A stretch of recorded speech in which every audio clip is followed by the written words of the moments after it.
Okay, I'm in North Bend. No job number yet, but this is called the Snoqualmie Valley Food Bank. This is not in Snoqualmie, it's in North Bend. It's actually behind North Bend Way, where the Chevy dealership is. It's kind of back behind that on the east side. So I'm back here next to this church. You got the food bank, which is located inside of this house right here and has this huge kind of like shop behind it. They want to do a base bid for these three areas, 1, 2, and 3. We need to remove 2 inches of gravel that's existing there and then replace with 2 inches of asphalt. Over here in this area, they want to take as much as they can of this crushed rock and put it over on this area to make it a little bit more level, because they want to put picnic tables and all that kind of stuff out there during the summer. All right, here's the dimensions on 1, 2, and 3. We've got a 15 by 27, 21 by 18, and a 7 by 4. In the number 2 spot area, which is a triangle piece, it's basically a 4 by 5. Number 3 is a 21 by 18. This area out here, which is number 4, this is the asphalt comprehensive bid. They want to know what it would cost on this comprehensive bid if they did that yellow area and the red area. That yellow area is a 19 by 18. On half of this, we'll have to remove 2 inches of rock, but we're going to have to probably remove about 4 inches of concrete.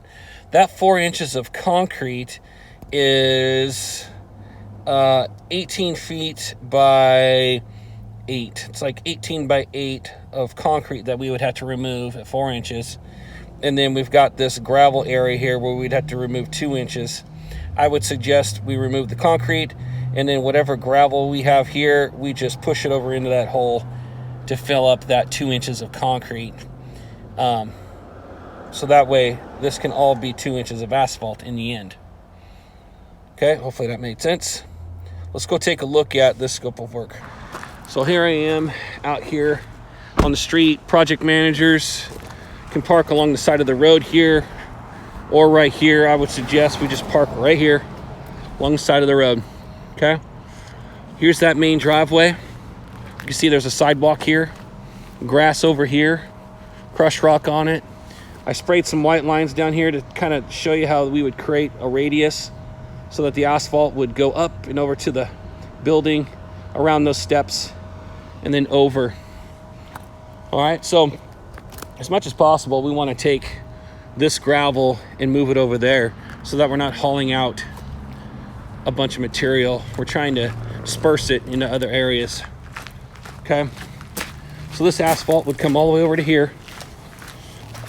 We probably don't have to remove a lot of dirt here, but what we don't want is we don't want water backflowing over into this area. And right now this gravel sits a little bit higher than this concrete, so that means we're going to have to shave a lot of this down, take out a couple inches here, make sure that water flows away from the building. Okay, or worst case, it kind of flows over in this direction. There's a little drain right there, but I don't know where it goes, and I don't know how well it drains. So as best as we can, we'll try to create flow going that direction. I think it's going to be kind of tough right now because it looks really flat right here. So we'll have to see how this ends up going. It might be something here where well, I don't know how we're going to do this right here, but I have a feeling that no matter what, there's going to end up being a little bit of water that's going to puddle here, and I'm going to let Nancy know about it. I forgot to mention that to her.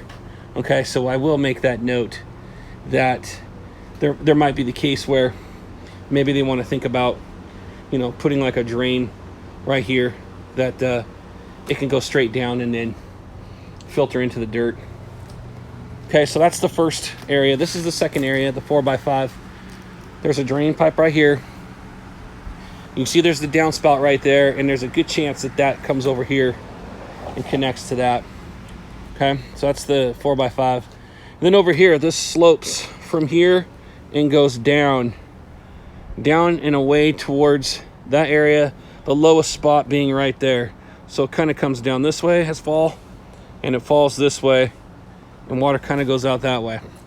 What they'd like to do is lift this up in this area here, this whole entire area, so that way picnic tables and stuff can sit out here a little bit easier.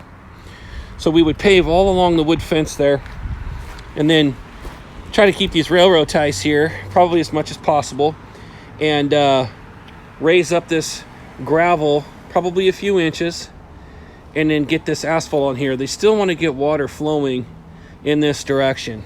So anything that's over in here, this is a high spot right here, and water kind of flows this direction. Okay, so there's nothing we can really do about that, which I already told her about that, and that's why they have a drain there. But here, we want to make sure from at this point right here, this direction, water is going out into this field. There's a concrete curb wall right there.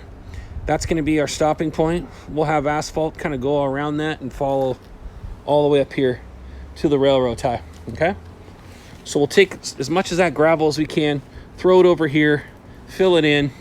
We're going to have to take some of this out anyways because it's flush with the concrete. We need to take it down 2 inches and just kind of push it over. Make this as flat as possible with having slight slope going in that direction, 2% or so going that way.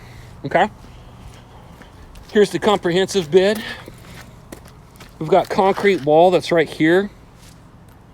I didn't put in to remove this concrete wall. I just or this curb wall, I kind of kept it the way it is.